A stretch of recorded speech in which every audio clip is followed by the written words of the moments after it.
विषय है करनाल वाली घटना का, तो घटना जो हुई है उसमें आप लोगों ने सारे उसके विजुअल्स ये सब देखे हैं और एक उसमें ऑडियो भी आपने सुनी है। मैंने भी सुनी है, तो सुने हुए आधार पर मैं कह सकता हूं, पहली बात तो ये कह सकता हूं कि वहाँ एक पार्टी की हमारी मीटिंग थी प्रदेश स्तर की, जिसमें सभी एमएलए बुलाए थे, सभी मंत्री बुलाए थे, सांसद बुलाए थे, मैं भी वहाँ था, हमारे प्रदेश के अध्यक्ष भी थे। लगभग वो 200 लोगों की एक मीटिंग थी और प्री अरेंज्ड मीटिंग थी, एकदम तो वो गए नहीं हैं। लेकिन ये जो विरोध करने वाले लोगों ने एक दिन पहले योजना बनाई कि हम ये मीटिंग नहीं होने देंगे, हम इस मीटिंग का विरोध करेंगे। पहली बात तो इसी में है कि हमारे देश में संवैधानिक तरीके से जो लोकतंत्र की व्यवस्था होनी चाहिए, वो लोकतंत्र की व्यवस्था सबको पालन करना चाहिए और प्रशासन को, शासन को उस लोकतंत्र की व्यवस्था को बहाल करना उनकी जिम्मेवारी होती है। तो आखिर कोई विरोध करेगा हमारी मीटिंग का तो उसको क्या अधिकार है? कोई अधिकार नहीं है। बल्कि एक महीना भर पहले 2 जगह पर तो ये समझौता हुआ, यानी इन आंदोलनकारियों के और प्रशासन के बीच में। हम कहीं नहीं थे, लेकिन प्रशासन ने अपने तरीके से उनसे बातचीत करके एक रिटर्न का उनका एग्रीमेंट है कि हम अपना जो प्रदर्शन करेंगे वो लोकतांत्रिक तरीके से करेंगे। इसमें नारे बोलने की छूट उनको है, झंडी दिखाने, काली झंडी दिखाने की छूट है, लेकिन किसी का रास्ता रोकना या किसी के काम में व्यवधान डालना ये उसमें कहीं नहीं है। ये एक समझौता हो चुका था, उसके बाद भी लगातार कर ही रहे हैं 1-1.5 महीने से। इसके बाद ये घटना होना कि हम किसी को जाने नहीं देंगे, वहां हमारे प्रदेश अध्यक्ष को रोका गया, काले झंडे दिखाए कोई बात नहीं, लेकिन गाड़ी रोकना। फिर बीच में सिरसा में घटना हुई जब डिप्टी स्पीकर की गाड़ी को तोड़ा गया, ये लोकतंत्र के विरोध में है।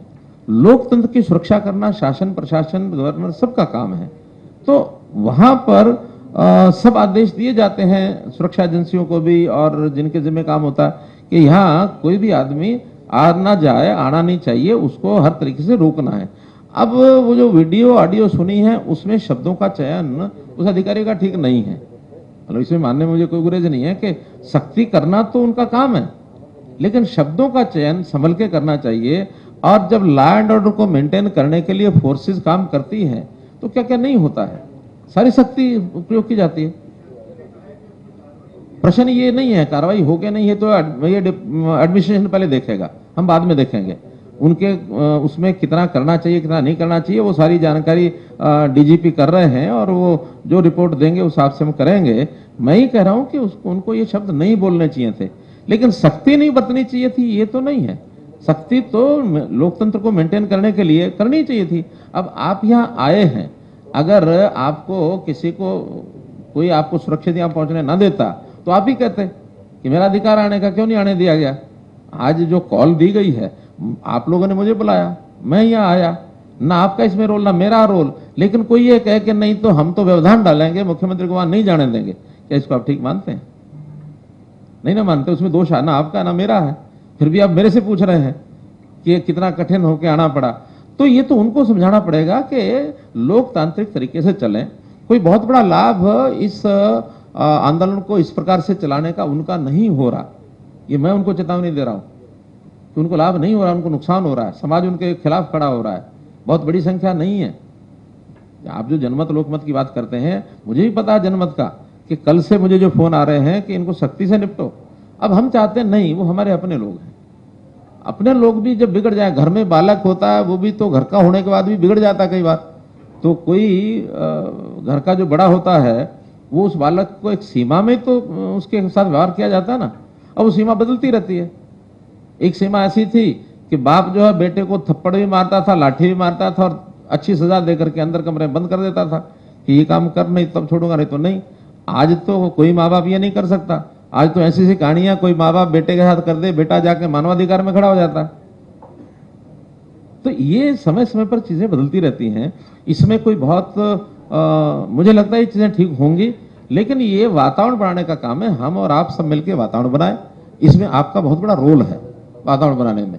अगर उस वातावरण को बनाएंगे कि लोकतंत्र की सुरक्षा ये सबका अधिकार है, राइट टू स्पीच सबका अधिकार है, लेकिन किसी के काम में हिंड्रेंस पैदा करना यह किसी का अधिकार नहीं है। मैं हवा में मुक्का चलाता हूं, मानो ये करते करते यूं करता हूं और थोड़ा नजदीक जाकर के और यहां इनके नाक पर चला जाए तो मेरा अधिकार है क्या? इनके नाक को मुक्का नहीं मार सकता मैं, हवा में चला सकता हूं। तो there are limitations of every freedom, there is no absolute freedom.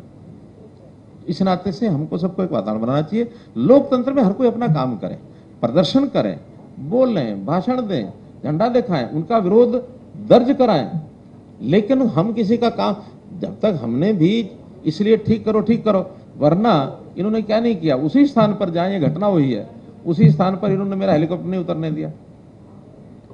वो घटना है ना, और मैंने उसको संभाला कि नहीं, आज ऐसा वातावरण है, मुझे अपना हेलीकॉप्टर उतारना ही नहीं है यहाँ। और मानो मैं कहता कि नहीं उतारो और पुलिस को आदेश हो जाते सख्ती से निपटो, तो क्या होता उस दिन?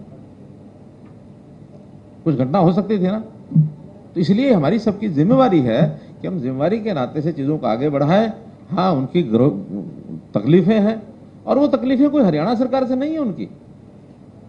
उनकी तकलीफें मानो केंद्रीय कानून है, कोई भी बात करें तो समझ में आता है, लेकिन हरियाणा सरकार के नाते से उनका कोई गुरेज नहीं होना चाहिए। और हरियाणा को उन्होंने बहुत गलत चुन लिया है इस आंदोलन का, और इसमें पंजाब का हाथ है। पंजाब के पत्रकार मित्र बैठे हैं, इसमें पंजाब के सरकार के लोगों का हाथ है। वरना राज्यपाल जाकर के मुख्यमंत्री को इस प्रकार से लड्डू खिलाते हुए नहीं दिखता। मैं कुछ कड़वी सच्चाई बोल रहा हूं। चलिए।